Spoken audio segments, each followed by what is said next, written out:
தமிழ்நாடு அரசினுடைய சிறப்பு முயற்சியாக அனைத்து மாநிலம் முழுக்க உள்ள கால்நடை மருந்தகங்களில் வெறிநாய் கடிப்புக்கான தடுப்பூசி ஏஆர்வி வேக்சின் மற்றும் கருத்தடை மையங்கள் இந்த சமூக டாக்ஸ் மற்றும் இந்த நாய்களுக்கான இதர டாக்ஸுக்கான கருத்தடை மையங்களும் மாநிலம் முழுக்க ஏற்படுத்த வேண்டும் என்ற தமிழ்நாடு அரசினுடைய வழிகாட்டுதலின்படி வேலூர் மாவட்டத்தில் இன்று இந்த ஏஆர்வி கேம்ப் தொடங்கப்பட்டுள்ளது.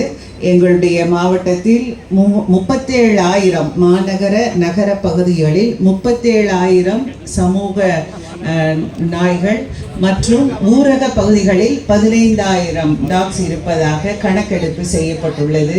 அடுத்த 3 மாதங்களுக்குள் எங்களுடைய மாவட்டத்தில் இருக்கிற 49 கால்நடை மருந்தகங்களிலும் இந்த ஏஆர்வி கேம்ப்ஸ் நடத்தப்பட்டு அனைத்து என்டையர் கவரேஜ் 100% கவரேஜ் உறுதி செய்யப்படும். அதே போல ஜூன் 1வது வாரத்தில் முதல் வாரத்தில் வேலூர் மாநகராட்சியிலும் குடியாத்தம் நகராட்சியிலும் ஏபிசி சென்டர் நாய்களுக்கான கருத்தடை மையங்களும் ஏற்படுத்தப்பட்டு அந்த பணியும் துவக்கப்படும். நன்றி.